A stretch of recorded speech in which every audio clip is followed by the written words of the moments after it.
Bismillahirrahmanirrahim. Assalamualaikum warahmatullahi wabarakatuh. Waalaikumsalam warahmatullahi wabarakatuh. Alhamdulillah, la haula wala quwwata illa billah. Asyhadu an la ilaha illallah wahdahu la syarika lah wa asyhadu anna Muhammadan abduhu wa rasuluh.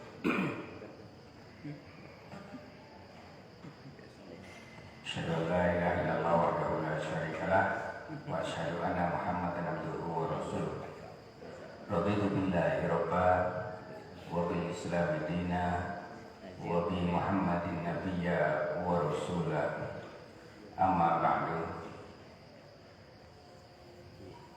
Puji syukur kehadirat Allah Subhanahu wa taala atas segala nikmat yang diberikan kepada kita. Aslinya memang asik sekolah kita di situ. Begitu banyak nikmat yang diberikan kepada kita, sehingga kita tidak akan mungkin bisa menghitung nikmat Allah yang diberikan kepada kita. Wa in ta'uddu nikmatallahi la tuhsuha. Jadi sungguh kita tidak akan bisa menghitung nikmat Allah yang diberikan kepada kita. Oleh sebab itu sepatutnya kita senantiasa bersyukur kepada Allah Subhanahu wa taala atas segala nikmat yang diberikan kepada kita dalam wujud bagaimana kita menjalankan apa yang diperintah oleh Allah Subhanahu wa taala dan juga sekaligus meninggalkan apa-apa yang dilarang oleh Allah Subhanahu wa taala. Dan ketika itu mampu kita wujudkan, mudah-mudahan kita tergolong orang-orang yang beriman kepada Allah dan orang-orang yang bertakwa kepada Allah Subhanahu wa taala. Salawat beserta salam mari kita sanjung agungkan kehadirat Rasulullah Muhammad sallallahu alaihi wasallam atas perjuangan beliau dan juga para sahabat sehingga saat ini, hari ini kita mengenal Islam. Kita tergolong orang-orang yang beriman kepada Allah Subhanahu wa taala. Tanpa perjuangan beliau, walau a'lam, apakah kita tergolong orang-orang yang beriman atau tidak? Atau jangan Islam tidak sampai kepada kita? Dan mudah-mudahan dengan kita beriman kepada Allah, beriman kepada Rasul yang sungguh kita tidak pernah bertemu Rasul, tetapi kita beriman kepada Rasul, beriman kepada kerasulan Nabi Muhammad SAW. Bahkan dalam suatu kisah cerita bahwa nanti Rasulullah itu rindu dengan umatnya yang tidak pernah bertemu beliau, tapi mereka beriman, mereka beriman kepadaku. Jadi Rasul aja rindu kepada umatnya, yang umatnya itu tidak pernah bertemu dengan Rasulullah. Kalau sahabat itu jelas bertemu dengan Rasul, bertemu langsung tatap muka. Maka kalau sahabat itu beriman kepada Rasul, katanya itu mah biasa gitu ya. Itu biasa, wajar beriman kepada Rasul, karena bertemu langsung kepada Rasul. Nah, sementara ada orang-orang yang beriman kepadaku, kepada Allah, kepadaku, pada kata Rasul gitu ya. Tapi mereka tidak pernah bertemu, tapi mereka juga cinta dan beriman kepada Rasul. Nah, mudah-mudahan kita termasuk di antaranya gitu. Dan insya Allah dengan demikian kita nanti akan disatukan dalam satu tempat yang amat mulia. Apa? Jannatun Na'im. Jannah, surga. Surga yang tertinggi, Jannatun Na'im. Kita insya Allah nanti bertemu dengan Rasulullah. Dan bahkan begini, orang beriman itu yang paling dirindukan itu bukan kita masuk surga, tetapi yang paling dirindukan adalah kita bisa bertemu dengan Allah. Bukan masuk surganya, tetapi bertemu dengan Allah. Kenapa kita rindu kepada Allah? Karena memang kita beriman kepada Allah. Jadi tujuan kita bukan masuk surga gitu ya, tetapi kita ingin berjumpa dengan Allah, berjumpa dengan Rasulullah.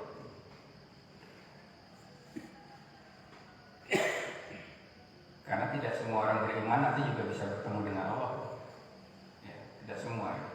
Orang-orang yang imannya tingkat tinggi ya, bisa bertemu dengan Allah. Dengan Rasulullah juga begitu ya. Tidak semua orang yang beriman itu bisa nanti sama-sama di surga, belum tentu kita bisa bertemu dengan Rasulullah. Nah, kita berharap doa, bermohon kepada Allah, mudah-mudahan kita yang hadir dalam jamaah subuh bisa dipertemukan oleh Allah dalam surganya Allah nanti. Amin. Amin ya rabbal alamin. Jamaah salat subuh yang dimuliakan Allah, pimpinan cabang Muhammadiyah Kecamatan Kemiling, saya bersyukur dan sangat berbangga hati ya, bisa bersama-sama dengan pimpinan cabang Muhammadiyah Kecamatan Kemiling untuk yang pertama kali ini salat subuh berjamaah di sini. Mudah-mudahan nanti bisa untuk yang lain kali. Ya, jadi dalam kegiatan persyarikatan, khususnya kegiatan pengajian di pimpinan cabang Muhammadiyah se-Bandar Lampung, ini sudah mulai kelihatan nampak bergeliat gitu ya. Alhamdulillah kalau saya melihat di pimpinan cabang Muhammadiyah Kemiling ini sudah berjalan cukup lama ya, artinya bisa istiqomah. Karena di beberapa cabang yang lain ini masih belum maksimal. Tapi semalam saya juga menghadiri atau mengikuti kegiatan mabit di pimpinan cabang Muhammadiyah Tanjung Senang. Saya pulang setengah 12 karena saya nggak bisa nginep di sana. Ya, jadi pulang setengah 12 sampai rumah jam 12 kurang seperempat lah kira-kira gitu. Nah, barangkali nanti juga di pimpinan cabang Muhammadiyah Kemiling ada kegiatan seperti itu juga gitu. Kumpul-kumpul walaupun ya tidak terlalu serius amat, artinya tidak harus juga ya semalaman suntuk kita mendengarkan ceramah, enggak juga begitu gitu ya. Tapi dengan berkumpul ya ada makan-makan juga. Ada diisi tausiah juga, ada diskusinya juga, malam bangun sholat malam, sholat tahajud ya, sholat lain. Saya kira itu bagus kalau bisa di setiap cabang itu nanti ada kegiatan seperti itu. Mudah-mudahan nanti diprogramkan, bukan hanya waktu biasanya Ya, Ramadan ya. Apa istilahnya? Itikaf. Nah, itikaf. Saya sebenarnya juga niat betul ingin ikut itikaf di ini nih, Baitul Maqdis ini. Tapi belum sempat niatnya tercapai gitu. Karena kadang-kadang makin dekat Ramadan, makin dekat Idul Fitri, makin padat kegiatannya gitu. Biasa, ya nggak jauh-jauh juga urusan dunia juga gitu ya. Biasanya masih begitu. Urusan dunia ini kita nih susah ditinggalin gitu. Ya mudah-mudahan nanti suatu saat juga saya bisa ikut bergabung dalam kegiatan itikaf di Masjid Baitul Maqdis inilah, insyaallah gitu ya. Walaupun mungkin hanya malamnya saja gitu ya, tidak full gitu ya. Ingin sekali sebetulnya. Baik Bapak Ibu dan saudara sekalian, jemaah salat subuh pimpinan cabang Muhammadiyah Kecamatan Tembiling, saya diminta oleh Pak Nur Salim waktu itu menghubungi saya untuk bisa mengisi kajian atau pengajian subuh, karena katanya ini ada pekan kelima, jadwalnya nggak ada yang pekan kelima, ya udah nggak apa-apa, boleh lah. Saya pikir acaranya siang, artinya pagi siang. Kalau pagi siang itu memang udah ada jadwal kegiatan juga, jadi nggak bisa ternyata subuh gitu ya. Saya lupa kalau di sini memang subuh gitu. Ya alhamdulillah bisa hari ini untuk yang pertama kali kita bisa berjumpa untuk kegiatan pengajian atau kegiatan kajian subuh di pimpinan cabang Tembiling ini. Bapak Ibu sekalian, saya tanya temanya apa, udah terserah aja gitu. Bingung kalau udah terserah aja, banyak betul gitu lah kalau kita mau bicara tema. Sehingga saya mencoba untuk memilih tema kira-kira gitu ya, memilih judul atau tema kira-kira seputar tentang bahwa kita ini punya kewajiban, umat Islam itu punya kewajiban untuk memperjuangkan Islam. Kita itu punya tanggung jawab, punya kewajiban untuk bagaimana syariat Islam itu tegak. Kira-kira gitulah ya. Sehingga saya teringat ada satu hadis atau apa ini ya, Al-Islamu ya'lu wa la yu'la alaih. Ini kira-kira hadis bukan ya? Ustaz Ahmad, hadis bukan ini? Al-Islamu ya'lu wa la yu'la alaih. Rawahu Ahmad pemilik. Tapi bukan rawahu Tabrani sekarang ya, bukan. Ya, walau alam ini hadis apa bukan gitu ya, tapi saya kutip gitu ya, bahwa Islam itu tinggi. Al-Islam ya'lu wa la yu'la alaih, dan tidak ada yang lebih tinggi dari Islam, kira-kira gitu. Itu kira-kira maknanya. Jadi kita sama-sama memahami, mengakui, apalagi kita sebagai orang beriman sudah pasti gitu ya, bahwa Islam itu adalah satu-satunya jalan hidup kita. Islam itu satu-satunya falsafah hidup kita. Dan insya Allah bahwa yang Islam sebagaimana termaktub di dalam Al-Quran dan Sunnah Rasulullah Muhammad SAW itu adalah ajaran yang sempurna, ajaran yang universal. Kalau bicara universal itu artinya berlaku di mana saja, berlaku kapan saja, tidak mengenal batas waktu, tidak mengenal batas wilayah.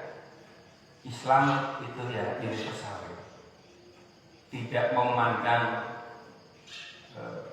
negara, tidak memandang suku dan ras. Islam itu adalah untuk semua umat. Islam itu sangat tinggi. Akan tetapi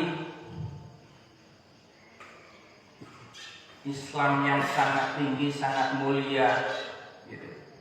Kalau Islam itu kita akui sebagai satu-satunya agama yang diterima di sisi Allah gitu. Ada satu persoalan atau ungkapan begini oleh seorang ulama ya. Kayaknya kalau ini ucapan Imam Syafi'i kalau tidak salah gitu ya. Jadi al-Islamu mahjubun bil muslimin. Nah, kalau ini bukan hadis. Ya, saya pastikan ini bukan hadis gitu ya. Tapi ini ungkapan seorang ulama. Ulamanya kalau tidak salah ya adalah Imam Syafi'i. Begitu. Jadi Islam yang begitu mulia, Islam yang begitu tinggi, Islam yang universal tadi, yang sempurna ajarannya, tetapi di realitasnya itu al-Islamu mahjubun bil muslimin. Islam itu tertutupi dengan orang-orang Islam sendiri. Mahjubun bil muslimin, orang-orang Islam itu menutupi keagungan Islam. Maknanya apa? Bahwa Islam yang begitu mulia, ajarannya begitu agung, tetapi melihat realitas umat Islamnya gitu ya, ternyata banyak yang jauh dari ajaran Islam. Sehingga kalau kita melihat Islam atau mungkin orang lain melihat Islam, dilihat dari umat Islamnya gitu ya, kaum musliminnya gitu, yang jauh dari ajaran Islam, maka Islam seakan-akan itu agama yang terbelakang. Misal gini, kalau kita melihat kemiskinan, mungkin yang kemiskinan itu yang mayoritas adalah orang-orang Muslim yang mungkin tidak berpendidikan atau orang-orang yang anggap saja bodoh dalam hal keilmuan gitu. Itu juga orang-orang Muslim gitu. Bahkan kalau kita lihat di penjara ya, di LP, lembaga pemasyarakatan, mayoritas Islam. Maka ketika orang melihat Islam itu dari kaum musliminnya, penganutnya, maka iya kelihatan bahwa Islam itu ya kok begitu gitu. Islam kok mungkin yang juga mungkin yang jorok, yang kotor gitu ya, itu ya orang Islam gitu ya. Termasuk kalau kita bandingkan sekolah-sekolah Islam dibandingkan dengan sekolah-sekolah yang misalnya non-Islam, dalam hal ini misalnya Syafirius dan sebagainya itu kalau dibandingkan kelihatannya memang tingkat kebersihannya dia masih bagusan Syafirius gitu ya. Jadi kalau itu dilihat dari aspek seperti itu, maka kelihatan Islam itu jelek. Maka saya ingat juga kalau pernah mendengar kisahnya Felix Xiao masuk Islam gitu ya. Ketika itu lapor pada orang tuanya yang masih non Muslim gitu.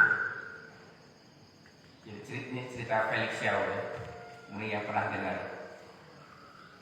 Jadi dia menyampaikan kepada bapaknya yang Cina itu, yang masih ya sampai hari ini masih kafir gitu.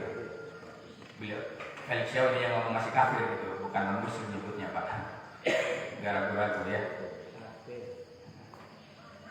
Kata dia begitu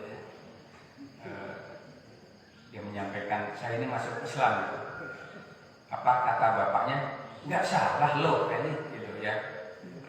Kamu lihat Islam itu jorok, Islam itu miskin, Islam itu dan seterusnya lagi. Yang jelek-jelek semuanya gitu yang muncul itu. Jadi itu image yang ada di dalam pikiran orang-orang non-muslim, mungkin hari ini seperti itu juga secara umum gitu ya. Ini yang dimaksud mungkin tadi al-Islam mahjubun bil muslimin. Jadi keagungan Islam itu tertutupi oleh umat Islam yang perilakunya jauh dari ajaran Islam. Makanya juga ada istilah begini, umat Islam Indonesia nih, kita bicara Indonesia. Indonesia mayoritas umat Islam Muslim. Berapa persen itu sekarang? Iya dah, nggak tahu lah, pokoknya mayoritas gitu. Karena berdasarkan sensus kelihatannya pernah turun betul gitu ya. Yang dulu 90% gitu ya. Kemudian belakangan turun sampai mungkin hari ini walau alam berapa persen, mungkin sekitar masih waktu itu sih 85-an ya, 85%. Nggak tahu nih udah berapa tahun ini berubah apa enggak, naik apa turun gitu, nggak tahu gitu ya.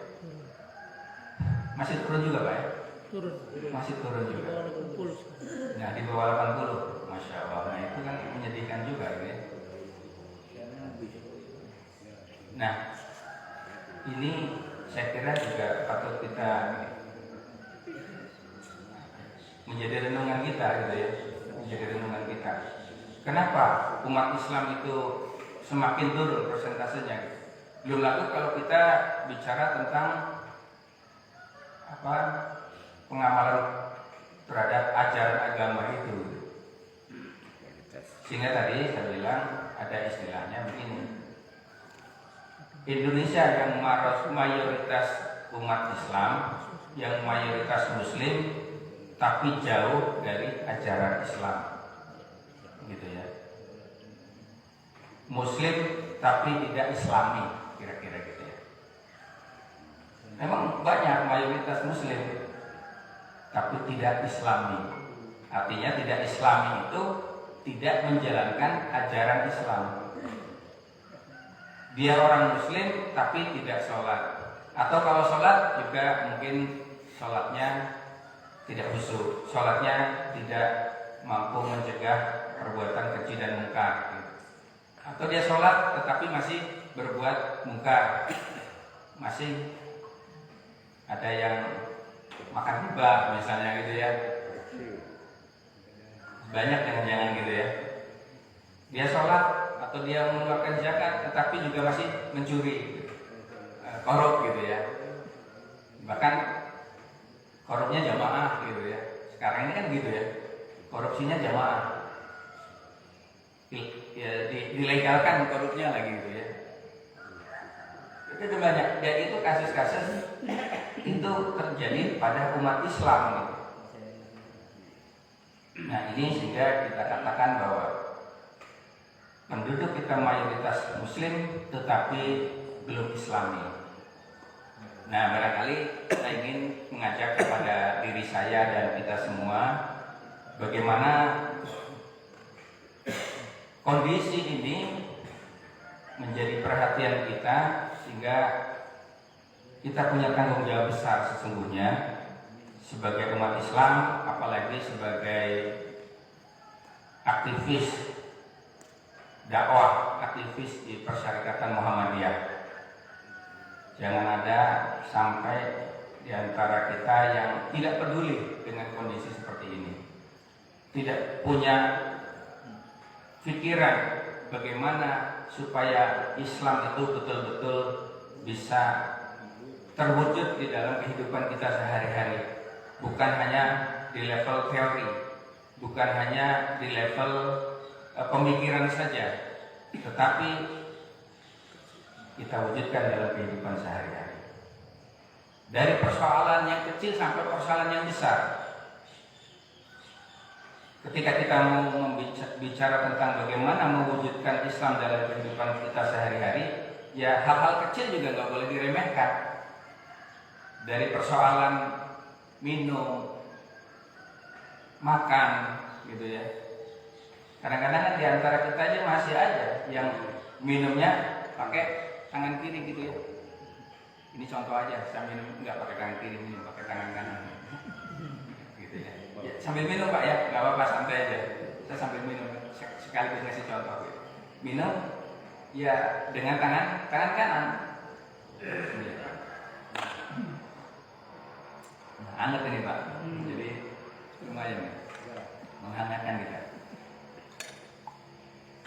Ini masih banyak terjadi gitu ya. Ini hal kecil, tapi kalau ini kita abaikan gitu ya, ya ini menjadi sesuatu yang salah satu karakteristik, ya ini bentuk tidak Islami gitu. Kalau ada masih di antara kita makan tangan kiri, minum tangan kiri, apalagi sambil berdiri, jalan kan gitu. Sekarang ini pesta aja, pesta nih ya biasanya ini, standing party. Kalau nih Bapak Ibu ya, kalau kita punya hajatan, ngundang tamu, misalnya 500 kan besar 1000 ya 500, ya kursinya itu harus dilebihin dari 500. Gitu. Iya kan? Sekarang ini banyak kita ngundang tamu kita 500 atau 1000 bahkan gitu ya. Kursi yang disediakan cuma 300. Ada makan, suruh minum. Terus gimana coba? Akhirnya kalau saya udah nggak dapat kursi, udah jongkok aja gitu. Akhirnya begitu kan gitu. Saya pulang Pak. Pulang nggak ya? Nah ini marah ini kalau udah pulang. Ini sekedar contoh di dalam kehidupan kita sehari-hari saja gitu ya. Di realitas kita itu seperti itu. Jadi mari kita wujudkan atau amalkan Islam dalam hal yang terkecil-kecilnya sampai yang urusan yang besar. Kalau kecil dari urusan mungkin pribadi, yang agak besar itu urusan sosial, urusan politik gitu ya. Yang terbesar lagi itu urusan hukum, urusan negara gitu. Nah, jadi Islam itu kan kita sepakat tadi ya, universal. Islam itu mengatur, kalau universal itu mengatur semua aspek kehidupan kita, mengatur hukum, mengatur ekonomi, mengatur kehidupan sosial, mengatur juga rumah tangga, mengatur juga kehidupan pribadi. Ini semuanya itu diatur itu. Nah sekarang dari kehidupan kita pribadi, bagaimana? Sudahkah kita mengamalkan ajaran Islam dengan sebenar-benarnya dalam bahasa tujuan persyarikatan Muhammadiyah itu mewujudkan menegakkan dan menjunjung tinggi agama Islam sehingga terwujud masyarakat Islam yang sebenar-benarnya kan gitu. Jadi untuk bisa terwujud masyarakat Islam yang sebenar-benarnya ya dimulai dari diri sendiri. Hal-hal yang kecil tadi yang dianggap mungkin sepele tadi, mari kita tanamkan dan kita amalkan dalam kehidupan kita sehari-hari. Kita jangan mengajarkan kepada anak-anak kita saja makan dengan tangan bagus atau cucu kita makan dengan tangan kanan maksudnya gitu ya. Tapi kita tidak mencontohkan atau juga mencontohkan sebaliknya gitu. Nah, ini tidak sepatutnya ini bisa terjadi di antara kita. Nah karena itu Bapak Ibu sekalian, bahwa untuk mewujudkan tadi Islam yang sebenar-benarnya, baik itu dalam konteks pribadi maupun dalam kehidupan sosial sampai dalam kehidupan bernegara gitu, itu perlu proses, itu butuh perjuangan. Nah, perjuangan yang sungguh-sungguh itu namanya jihad gitu ya. Apa namanya? Orang yang berjihad itu namanya mujahid. Atau orang yang bersungguh-sungguh untuk menegakkan Islam Itu namanya kita bermujahadah, ya. Bermujahadah, berjihad. Ya, asal kata jadi jahadah, sungguh-sungguh berjihad sama-sama untuk menegakkan ajaran Islam yang sebenar-benarnya, baik di dalam kehidupan kita sehari-hari, konteks pribadi maupun bernegara. Perlu ada upaya itu namanya jihad. Orangnya namanya mujahid. Nah, mudah-mudahan kita juga adalah para mujahid. Kita adalah mujahid. Nah.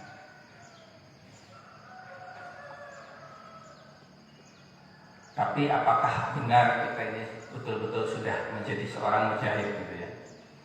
Karena ada di dalam Al-Quran surat At-Taubah ayat 16 itu begini bunyinya. Mungkin ada yang hafal atau mungkin sebagian kita hafal ya. A'udzubillahi minasyaitonirrajim. Bismillahirrahmanirrahim. Am hasibtum an tusraku walamma ya'lamillahu alladhina jahadu minkum walam yattakhidhu min dunillahi wala rasulih walal mu'minina waliyah wallahu khabirum bima ta'malun. Ini ayat ditujukan kepada kita semua. Am hasibtum, Allah itu ini sebuah pertanyaan kepada kita. Am hasibtum, apakah kalian mengira, apakah kalian menyangka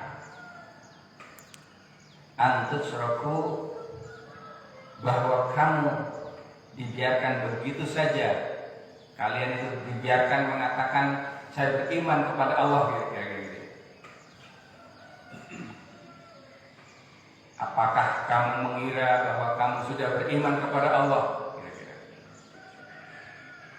Walamma ya'lamillahu alladhina jahadu, sedangkan Allah belum mengetahui dalam kehidupan kita orang-orang yang berjihad. Jahadu minkum walam yattakhidhu min dunillahi wala rasulih. Jadi Allah itu belum melihat atau belum mengetahui, belum melihat kenyataan di antara kita itu ada orang-orang yang berjihad di antara umat-umat Islam dan tidak mengambil teman selain daripada orang-orang yang setia kepada Allah, wala rasulih, dan rasulnya, walal mu'minin. Jadi ini pertanyaan Allah kepada kita. Mungkin ada di antara umat Islam itu yang mengira orang itu sudah beriman kepada Allah karena dia sudah sholat, kira-kira gitu, karena dia sudah berzakat, karena dia sudah bersedekah sebanyak-banyaknya tiap hari berzakat gitu. Tapi kata Allah sendiri sudah melihat di antara kalian itu orang-orang yang berjihad di jalan Allah gitu. Berjihad di jalan sungguh-sungguh untuk menegakkan Islam, bersungguh-sungguh untuk mewujudkan Al-Quran dan Sunnah dalam kehidupan sehari-hari. Dan kemudian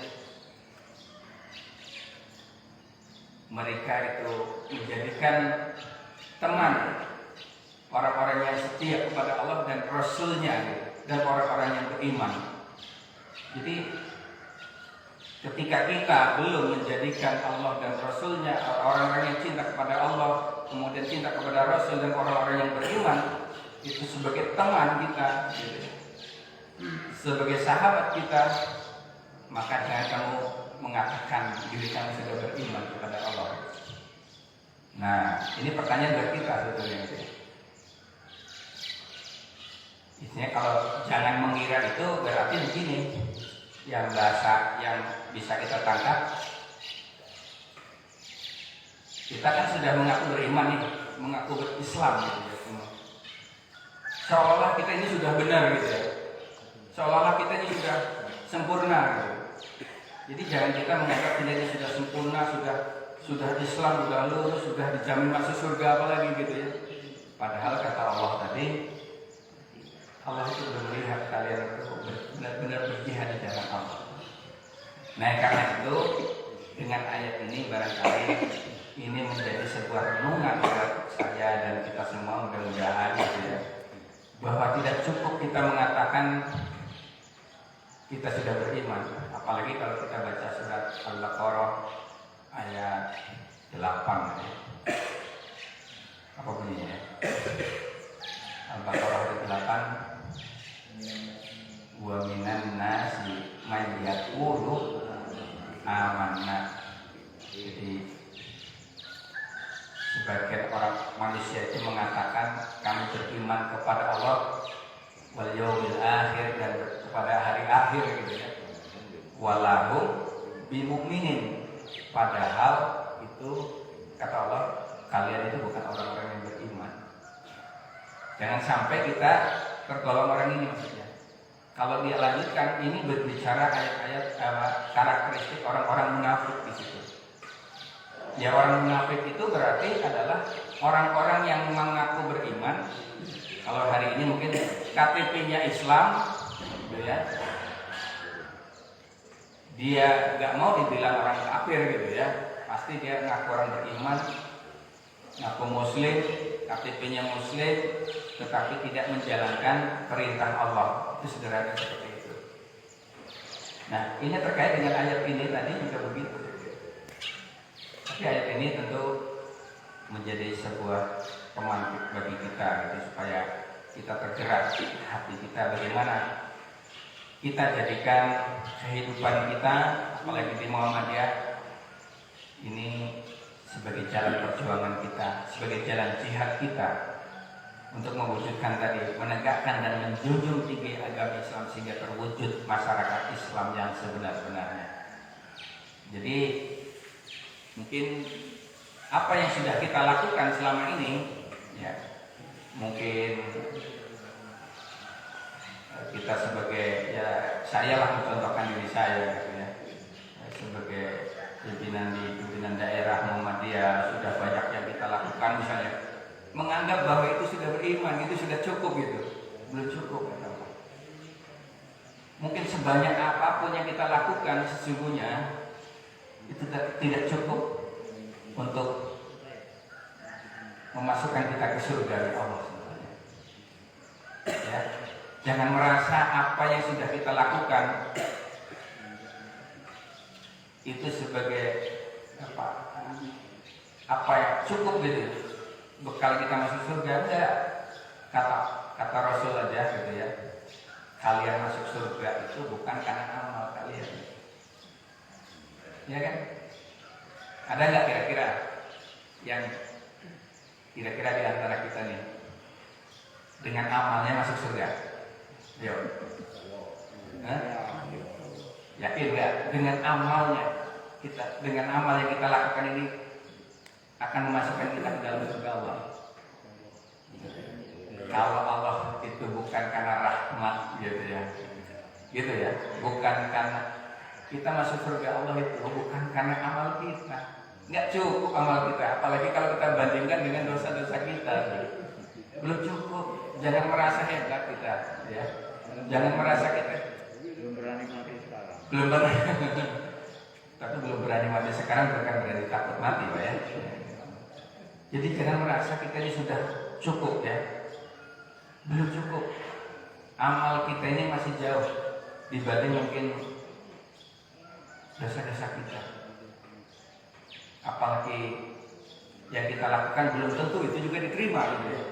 Karena mungkin kita sholat kita mungkin jangan-jangan karena masih ingin dilihat oleh orang lain. Sedekah kita jangan-jangan baru masih karena nama kita tercantum di dalam daftar donatur masjid atau panti asuhan dan sebagainya gitu, jangan masih itu gitu ya. Bukan karena Allah, jangan-jangan gitu ya. Tapi insya Allah enggak ya. Mudah-mudahan amal kita itu betul-betul karena ikhlas, karena Allah Subhanahu wa Ta'ala. Sekecil apapun ikhlas, besar ikhlas, lebih besar lagi lebih ikhlas. Nah, gitu. Mudah-mudahan seperti itu. Kita sampai jam berapa nih? Suruh 10 menit lagi. Oh gitu ya. 10 menit lagi.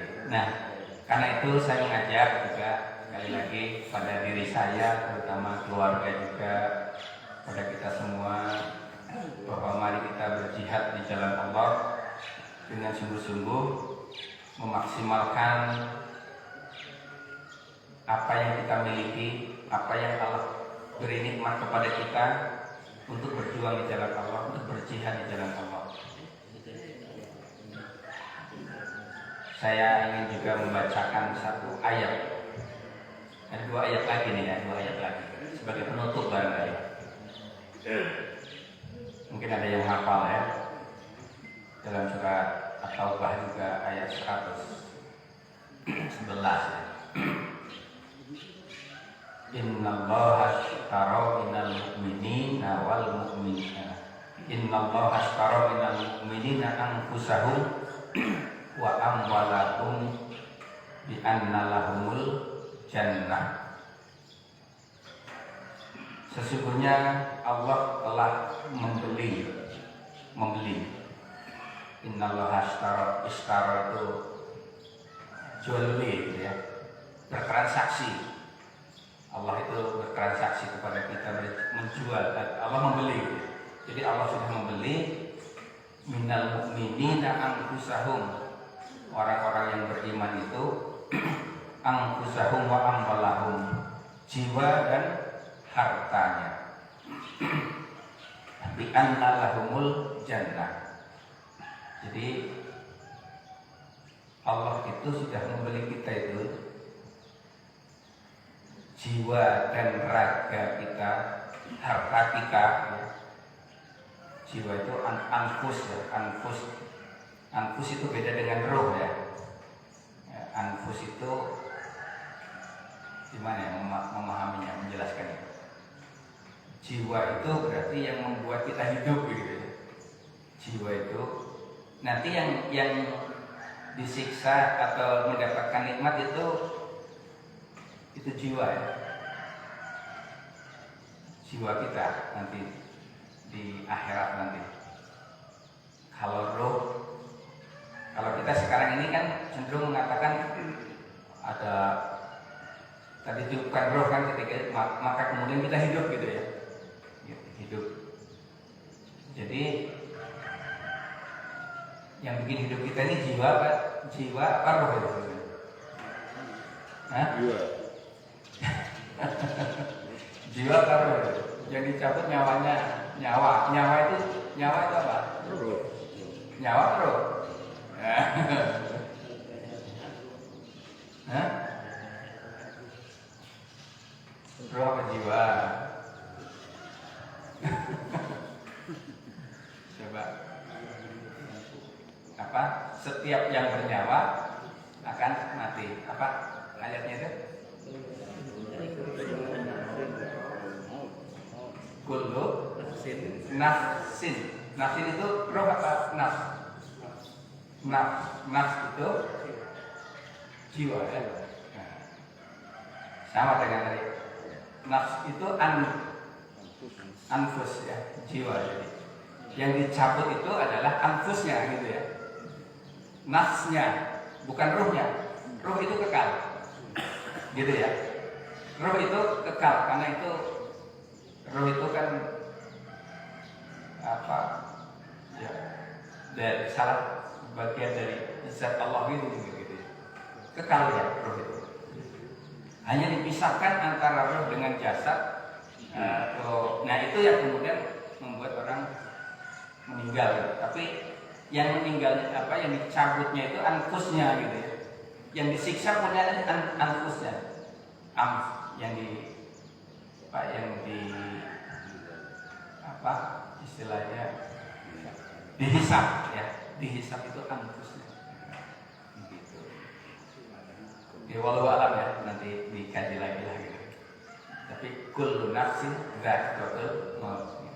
Nah, orang mukmin itu sudah dibeli oleh Allah anfusnya, anfusahum wa amwalahum, hartanya bi amnalahumul jannah, dengan surga. Jadi kita sesungguhnya jiwa kita yang dan harta kita yang diperuntukkan oleh Allah itu sudah dijamin oleh Allah, sudah dibeli. Allah yang memberi, Allah yang membeli, apa? Allah yang memberi kita harta, memberi kita jiwa. Tapi Allah juga yang membeli. Membeli itu ibaratnya begini, jual beli barangnya dikasih, dibeli lagi gitu. Allah itu begitu. Kasih sayangnya, rahmat Allah itu seperti itu gitu. Jadi Allah kasih, dibeli lagi gitu. Double, kita dapat uang, dapat harta lagi gitu. Kira-kira gitu. Nah, ini dapat surga. Dengan harta yang kita diberi oleh Allah, dengan jiwa yang diberi oleh Allah, kemudian kita dapat surga. Allah sudah beli itu dengan surga. Itu atau berapa tadi? Ya? Atau berapa? At-Taubah ayat 111. Nanti dibaca tafsirnya boleh. Innallaha ashtara minal mu'minina anfusahum wa amwalahum bi anna lahumul jannah. Kalau mau diteruskan yuqatiluna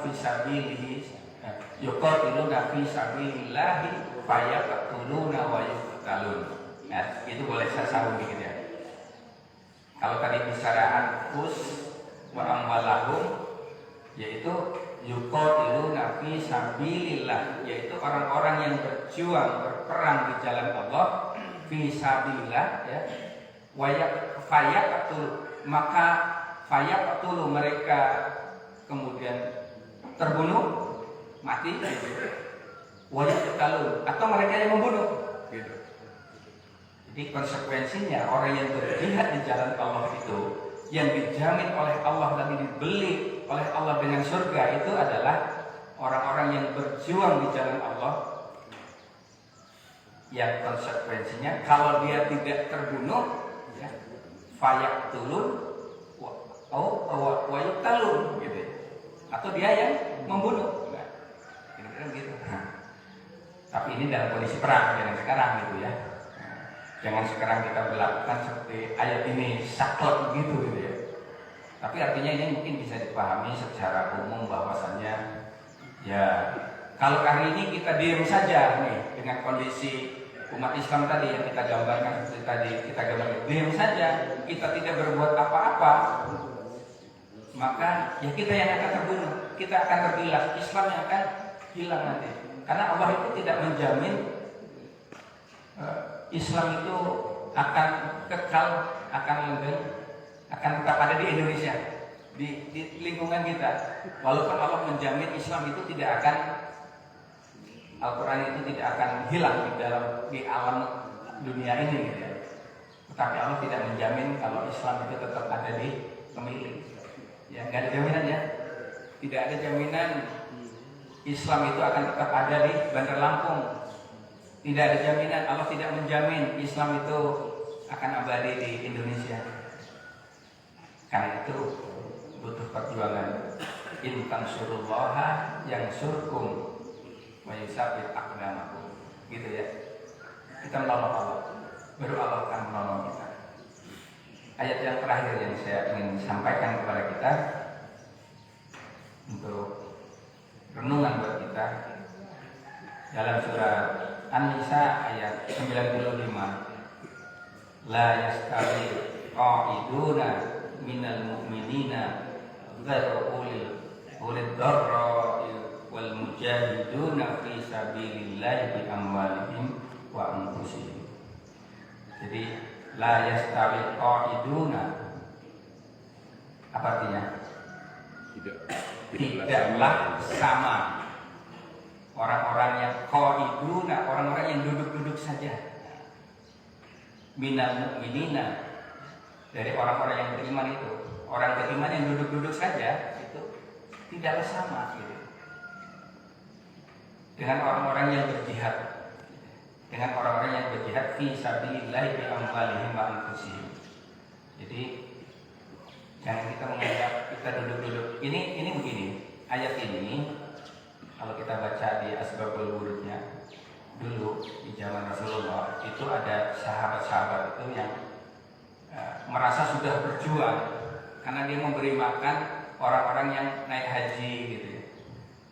Dia tidak, padahal ada perintah berjihad di sisi lain oleh Allah diperintahkan kita berjihad. Tapi dia merasa cukup dengan apa yang sudah dia perbuat, dengan melayani para jamaah haji, orang-orang yang melakukan umroh ke Baitullah gitu ya. Orang-orang yang duduk-duduk saja, apalagi yang orang duduk-duduk saja gitu ya. Menunggu kemenangan kaum muslimin, menunggu kejayaan Islam, kita duduk-duduk saja. Nanti kalau Islam sudah jaya kita ikut menikmati. Kata Allah, la yastawil qa'iduna minal mu'minina wa ulil darri wal mujahidina fi sabilillah bi amwalihim wa anfusihim. Tidak sama gitu. Kalau ditanya apa, Allah bilang tidaklah sama, itu ya berarti pasti beda gitu.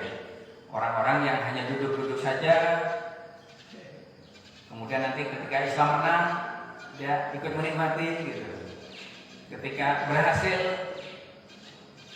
ikut menikmati. Nah, begitu juga saya gambarkan ini di Persyarikatan Muhammadiyah gitu ya, atau di lingkungan kita, atau di kita lah semua gitu ya. Artinya kita tidak cukup dengan ya berdoa, tidak cukup dengan kita duduk-duduk saja. Duduk saja itu maknanya juga ya kita banyak berzikir, banyak duduk, banyak ibadah. Kalau di dalam ayat yang lain kan ada kita berzikir itu ketika berdiri, rukuk, sujud gitu ya. Ya tidak cukup dengan itu juga gitu ya. Tidak cukup dengan itu. Apalagi hanya duduk-duduk saja. Tapi yang dibutuhkan atau yang nanti akan dipertanggungjawabkan di hadapan Allah itu adalah adakah di antara kita orang-orang yang berjihad di jalan Allah, orang-orang yang sungguh-sungguh untuk menegakkan kalimat Allah. Nah, karena itu mudah-mudahan kita adalah termasuk orang-orang yang berjihad di jalan Allah, yang akan diperhitungkan, harta kita diperhitungkan, jiwa kita diperhitungkan. Dan kalau kita urutkan ya, memang ayat tadi itu hampir selalu amwalahum bi annalahum amwalahum wa anfusahum. Jadi harta dan jiwa itu selalu bergandengan gitu ya, tidak bisa dipisahkan. Jadi kalau berjihad ya tidak cukup dengan harta saja, atau tidak cukup dengan perang saja, tapi kedua-duanya. Bi amwalahum bi wa anfusahum wa amwalahum. Atau kadang-kadang terbalik ya, kayak ini bi amwalihim wa anfusihim. Di ayat yang tadi anfusahum wa amwalahum. Jadi anfus dan jiwa atau harta dan jiwa. Ya, saya kira itu sekedar renungan buat saya dan untuk bapak-bapak ya, sehingga kita selalu menjaga diri saya pribadi untuk senantiasa berusaha ya memperbaiki diri, bermuhasabah diri, apakah yang kita lakukan ini betul-betul karena Allah atau hanya sekedar untuk ingin dilihat oleh Allah orang lain. Nah, ini renungan buat saya ya. Syukur kalau bisa diambil hikmah oleh bapak-bapak ya, ibu-ibu sekalian ya. Mohon maaf segala kekurangan. Billahi fi sabilillah. Astagfirullah. Wassalamualaikum warahmatullahi wabarakatuh.